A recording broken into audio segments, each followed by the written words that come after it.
This is your life with Lockie. How you doing there? I'm at the National Jigsaw Puzzle Championships in Melbourne, and I've been fortunate enough to come across a few of the puzzlers here, and I've got Kate Solly here, who's actually a puzzler and a writer. And so we're going to chat to her and get to know how she's going today. How you doing there, Kate? I'm really good. How are you, Lockie? Great, thank you. I'm glad you can make it down here to the Puzzle Association today and have a go. Did you enjoy it? I'm having so much fun. I'm glad.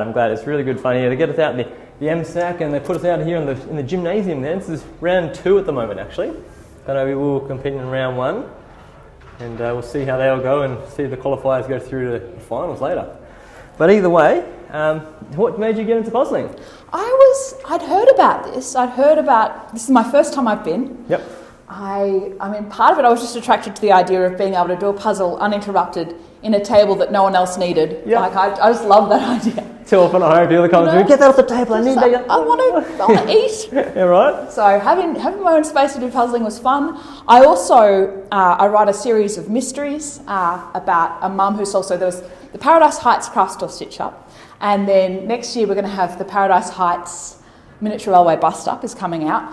And then I thought, what do I want next for my detective to look at? So she sort of solved a crime at a craft shop, she solved a crime at a miniature railway. I thought, I'd love for her to solve a crime at a puzzling competition, because I reckon she'd really enjoy that. That is so cool that you've had a chance to not only do puzzling, but get the creative side of writing out, get some stories in there and capture people's minds and journeys, because like you say, you're doing these different stories and people at a puzzle tournament and you never know what could happen. And so this time, a murder's happening at a puzzle tournament. Yeah, it could be a murder. I was looking and I was thinking, geez, what would a good crime be here? Yeah. I was like, and I had some friends here who were giving me suggestions like, maybe there's something in the puzzle dust, Yes, there's poison in the puzzle dust. Because you don't realise that you've been puzzling that, and when you finish, that's a huge amount of puzzle dust a lot of time. You've got, was it 300 or 220 people at a time, 2 rounds, there'll be a lot of puzzle dust in here. So like you say, it could be something in the puzzle dust. Something's going wrong. Yeah. But I write cosy mysteries, so they're always a nice place to be, as well as being a mystery to solve. So I like for it to be a nice place to be. I thought a puzzle competition is a nice place to be. There's so much of interest and so much to learn. And I'm already entranced by it, and I think I'll have to come back. I'm so glad you have had a chance to come out here and compete in this thing as well. And I suppose hopefully it'll give you a heap of different material for your novel going forward and that kind of stuff too. And you said you had a chance to write a couple of other novels beforehand. That's right. What are they called? So my first book is Tuesday Evenings with the Copeton Craft Resistance. Nice. That one isn't a mystery. That's about a group of crafters, of crocheters who become activists. And that came out with a Firm Press in 2023. Nice. And then, like I said, Paradise Heights Craft Store Stitch Up is where we meet Fleck Parker, and then my next ones have been other Fleck Parker mysteries. Oh, so they're continuing through. Yeah, so the first one's standalone, and then we've got a couple, one's out there, Paradise Heights Craft Store Stitch Up, and then the next one's coming out next year.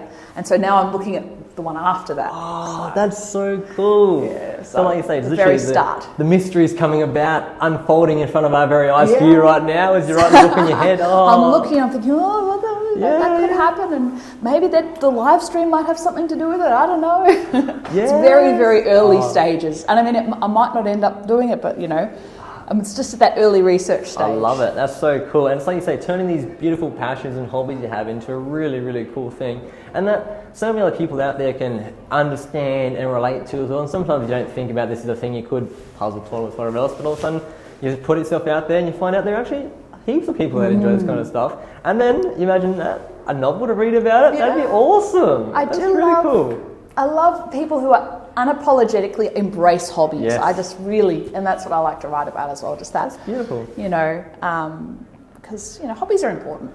Definitely, I completely get what you're saying there. It's a chance to express yourself and stop being that down the lines and everything, how it is kind of stuff, and be an individual, because puzzles or whatever it is, music, sport, whatever that sport is that you enjoy, kind of stuff. Put yourself out there and do it, that kind of stuff, because there are actually you're the only person that does that enjoyment. There'll be actually a lot of people out there. So you can see with the Puzzle Association, they put that together now, and you had all these great people puzzling together. And I've been loving what I've been seeing. Like, there've just been some gorgeous costumes. Oh, that's the best bit too, like you say. I saw there's some girls there in fairy wings with puzzle pieces glued on and fairy lights. I just love it. The puzzle fairies, I think. And so much puzzle fabric.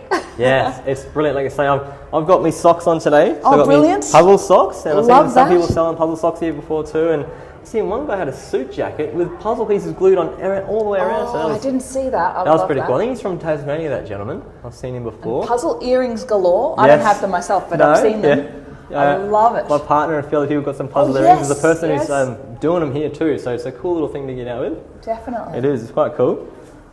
Oh, I'm so glad you can make it out here to the puzzle tournaments today as well. And also, thank you for sharing about your book with us too.